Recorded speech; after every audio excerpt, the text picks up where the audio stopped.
दोस्तों, क्या आपको पता है 90% नए ट्रेडर्स ब्रेकआउट देखकर एंट्री तो ले लेते हैं, लेकिन वही ट्रेड 2 मिनट बाद उनका अकाउंट खाली कर जाता है। इसका कारण वो ब्रेकआउट गलत नहीं है, बल्कि उनका स्ट्रक्चर एनालिसिस गलत है। नमस्ते दोस्तों, स्वागत है आपका सार्वजनिक ट्रेडिंग लर्निंग पर। मैं हूं करुणाकर, एक सिविल इंजीनियर, और आज आपको डे 3 में मैं आपको ट्रेडिंग का वो सिविल इंजीनियरिंग लॉजिक बताऊंगा जिससे आप फॉल्स ब्रेकआउट का ट्रैप से बचेंगे और परफेक्ट ब्रेकआउट के साथ बड़ा प्रॉफिट कमाएंगे। इस वीडियो को पूरा देखना, क्योंकि आखिरी 2 मिनट पे मैं आपको मेरी अपनी एक सीक्रेट 2 कैंडल वॉपर ट्रिक को बताऊंगा और उसको यूज करके आप अपना स्टॉप लॉस को एक मजबूत आयरन पिलर की तरह मजबूत बना सकते हैं। नमस्कार, जय जगन्नाथ। दोस्तों, स्क्रीन को ध्यान से देखिए। ये हमारा निफ्टी हिफ्टी का चार्ट है। ठीक है, तो इसमें हम लोग अभी देखते हैं ब्रेकआउट क्या है। तो ब्रेकआउट को समझने से पहले हम जानना है कि ब्रेकआउट दो पार्ट में है, एक है ब्रेक अप और एक है ब्रेक डाउन। ठीक है, ये ब्रेक डाउन है और ये है ब्रेक अप। तो ब्रेक अप ब्रेक डाउन क्या है, इसको समझने से पहले ये वार्ड को पहले हम पार्ट करके देखते हैं। ब्रेक ब्रेक कहाँ ब्रेक करेगा, ब्रेक करने में उसके बाद ही अप मतलब समझ में आता है ऊपर जाएगा, डाउन मतलब नीचे जाएगा। तो ब्रेक कहाँ है, कहाँ ब्रेक करेगा, ये इसको समझना हम जरूरी है। तो देखो, ये समझने के लिए हमको हमको लास्ट वीडियो के बारे में डिस्कशन करना है। हमारा डे 1 में जो डिस्कशन किए थे, एक सपोर्ट है और एक रेजिस्टेंस है। तो रेजिस्टेंस क्या है, जैसे कि प्राइस ऊपर मूव होके जा रहा है और टॉप से जिस पर्टिकुलर पॉइंट से प्राइस रिटर्न आता है, जैसे यहाँ से ऊपर गया, ये पॉइंट से रिटर्न आया, तो जो पॉइंट से रिटर्न आया ये हमारा रेजिस्टेंस पॉइंट हो गया। वैसे फिर ऊपर गया, फिर रिटर्न आया, ये हमारा रेजिस्टेंस पॉइंट हो गया। तो वो रेजिस्टेंस पॉइंट को जब मार्केट ब्रेक करके चला जाता है, ये वाला पर्टिकुलर पॉइंट में क्रॉस कर रहा हूं मैं ताकि आपको समझाने के लिए, ये जो पॉइंट है इसको जब मार्केट को हमारा ब्रेक करके चला गया, उसको हम लोग बोल दिए क्या, ब्रेक अप। समझ में आ रहा है, ये हो गया हमारा ब्रेकअप, मतलब ये ब्रेकआउट हो गया, ब्रेक होके प्राइस ब्रेक होके आउट होके चला गया। जो जोन है, देखो मैंने बताया था ना कि एक जोन होता है कि प्राइस एक जोन में आता है, कंसोलिडेशन जोन में, जो कि एक सपोर्ट और रेजिस्टेंस के बीच में फंसा हुआ रहता है। तो जब जोन से बाहर चला गया हम लोग बोलते हैं ब्रेकआउट। ठीक है, ब्रेकआउट हुआ, जब ब्रेक अप होके गया उसको हम लोग बोले ब्रेकअप हुआ, मतलब उस जोन के अंदर से रेड जोन से बाहर गया तो हो गया हमारा ब्रेकअप। वैसे ही जैसे हम लोग ब्रेकअप देख रहे हैं, वैसे हम लोग क्या देखेंगे, ब्रेक डाउन देखते हैं। देखिए ब्रेक डाउन क्या है, ये प्राइस यहाँ पे इस पर्टिकुलर पॉइंट पे देखिए, प्राइस यहाँ से ऊपर आया, ऊपर से नीचे आया, आने के बाद यहाँ होल्ड हो गया, फिर यहाँ से ऊपर चला गया, फिर नीचे आया, फिर ऊपर गया, फिर नीचे आया, यहाँ फिर से एक बार सपोर्ट लिया, फिर गया। अब जब थर्ड टाइम आया, यहाँ सपोर्ट नहीं लिया, वो कंटिन्यूअस नीचे चला गया, तो क्या हो गया, ये ब्रेकआउट हो गया, मतलब यहाँ पे ये ब्रेक डाउन हो गया। समझ में आ रहा है। तो ये पर्टिकुलर पॉइंट से क्या हुआ, मार्केट हमारा प्राइस होल्ड नहीं किया, नीचे चला गया, तो यहाँ पे क्या हो गया, हमारा प्राइस जो है ब्रेक डाउन होके नीचे चला गया।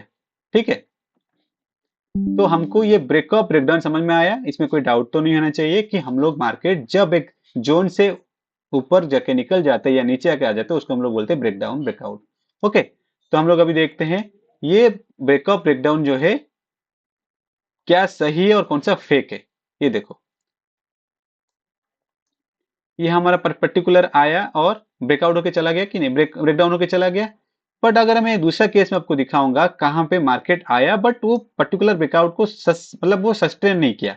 देखो ये आप यहाँ पे चेक कर सकते हो, ग्रीन लाइन को हमने यहाँ पे लिखा भी हुआ, देखो फॉल्स ब्रेकआउट। फॉल्स ब्रेकआउट क्या है, जैसे यहाँ पे आप चेक करो, मार्केट पहले नीचे आया, ऊपर गया, यहाँ क्या हो गया, रेजिस्टेंस लिया, ओके, फिर नीचे आया, फिर ऊपर गया, फिर नीचे आया, फिर ऊपर गया। तो यहाँ पे देखो प्राइस ने क्या किया, इस पर्टिकुलर रेजिस्टेंस जोन को क्रॉस करके ऊपर गया। देखो ये वाला वीक को देखो, ठीक है, तो ये क्या हो गया, मार्केट इस पर्टिकुलर पॉइंट को क्रॉस करके ऊपर गया, तो हम लोग क्या समझेंगे अभी, हाँ भाई मार्केट ऊपर आ गया, अभी ये ब्रेकआउट हो चुका है।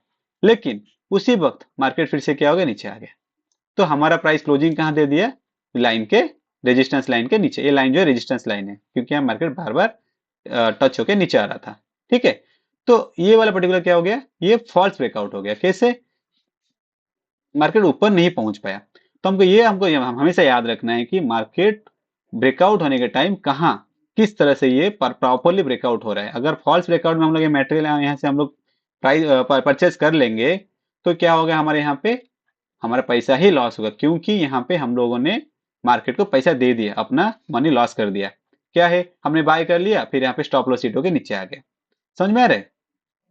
तो हमको ये सब जगह को हमको अवॉइड करना है फॉल्स ब्रेकआउट से बचने के लिए। तो हम फॉल्स ब्रेकआउट को किस तरह से हम लोग समझ पाएंगे, अंडरस्टैंड कर पाएंगे कि फॉल्स ब्रेकआउट है? हमको दो टाइप से हमको देखना है। पहले तो हमको समझना है कि ब्रेकआउट के पास हमको वॉल्यूम चेक करना है।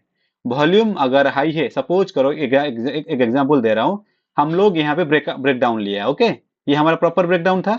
हमारा ब्रेकडाउन का पॉइंट यही है ना, ये हमारा जो ब्रेकडाउन का कैंडल है।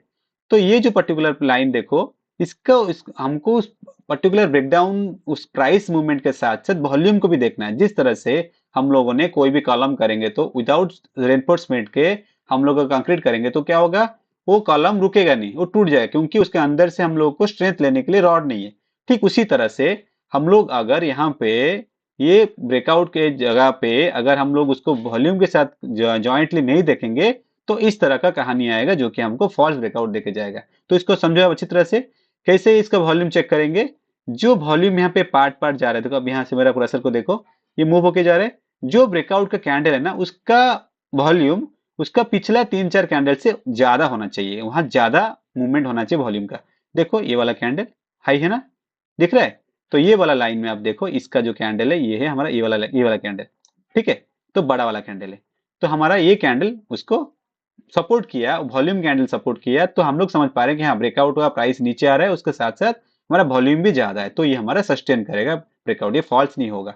ठीक है, ये हो गया एक पार्ट। और एक मैं जो बताया था वीडियो स्टार्टिंग से आपको कि हमारा मैं जो सीक्रेट ट्रिक यूज करता हूँ जो कि हमारा फॉल्स ब्रेकआउट से बचने के लिए, कि टू कैंडल बफर रूल जो बताया था मैंने आपको, उसको कैसे मैं चेक करता हूँ? अगर कहीं ब्रेकआउट होता है तो सडनली मैं उस कैंडल को ब्रेकआउट नहीं मानता हूँ, उसके नेक्स्ट कैंडल को वेट करता हूँ, देखता हूँ कि वहां वो नेक्स्ट कैंडल उसको ब्रेकआउट करने के बाद, वो क्लोजिंग देने के बाद उसका नेक्स्ट कैंडल जो है उसके ऊपर क्लोज दिया कि नहीं दिया। ऐसे भी हो सकता है कि नेक्स्ट कैंडल जो है वो उसको ब्रेकआउट ना करके नीचे आके फिर हमारा मतलब वो कंसोलिडेशन जोन के अंदर आके क्लोज हो जाए। देखो ये इसका इसका चेक कर सकते हो, वो जो क्लोज दिया इसके बाद ये क्लोज दिया, उसके आसपास क्लोज दिया है, नहीं तो हम दूसरा कोई पॉइंट भी हम लोग देख सकते हैं।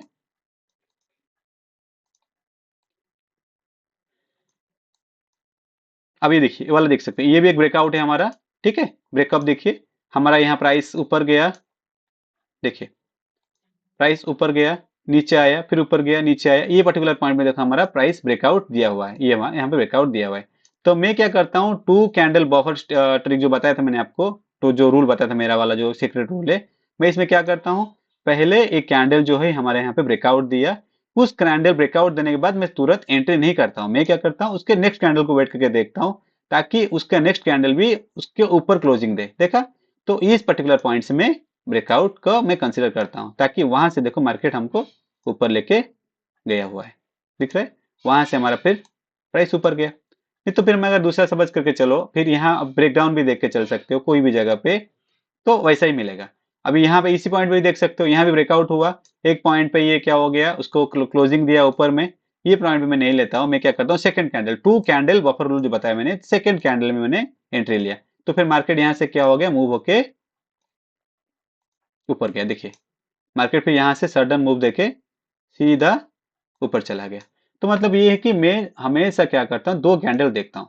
तो आपको ये हमेशा याद रखना है, दो चीजों को आपको कंबाइनली देखना है। मार्केट का प्राइस पहले तो ब्रेकआउट होगा एक कैंडल, दूसरा कैंडल को वेट करना, वो क्लोज देगा, और साइमल्टेनियसली आपको वॉल्यूम देखना है कितना एक्स्ट्रा हाई वॉल्यूम के साथ जा रहा है, जो पिछला 3-4 कैंडल है उससे वो वॉल्यूम ज्यादा होना चाहिए, तब जाके आपको वो कंफर्म ब्रेकआउट शो करेगा, और कंफर्म ब्रेकआउट के बाद आपको ट्रेड जो मिलेगा उसमें पैसा लॉस होने का चांस नहीं है, और अच्छा खासा प्रॉफिट मिलेगा। तो ये हमारा ये हो गया प्रॉफिट का बात, जो कि ब्रेकआउट प्रॉपर देने से। इसके बाद मैं आपको और एक एग्जांपल दिखाऊंगा जो कि बहुत जरूरी है, आप इसको ध्यान से देखिए।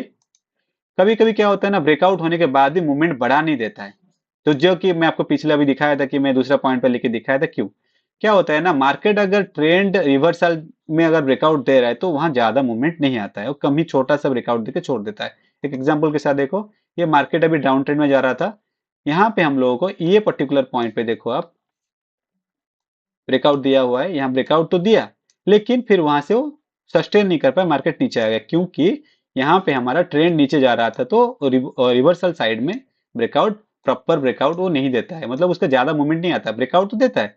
ठीक है, ये वाला पर्टिकुलर पॉइंट दोबारा देखो, देखो ये वाला पॉइंट हमारा ब्रेकआउट दिया, ये अगर हमारा लाइन है तो यहाँ से ब्रेकआउट दिया ये, बट ये ज्यादा हमको मूवमेंट ज्यादा नहीं दिया, छोटा मूवमेंट। हमको ये याद रखना है कि हमको कभी भी रिवर्सल साइड में ब्रेकआउट देखने से उसको ध्यान नहीं देना है, ताकि हमको ज्यादा मूवमेंट लेना है, ना कि छोटा मूवमेंट।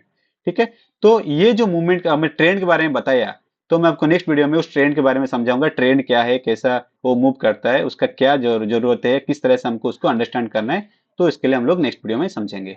ओके, और आप लोग को अगर कुछ कमेंट्स है, कुछ समझ में नहीं आया तो मुझे पूछ सकते हो। जय जगन्नाथ।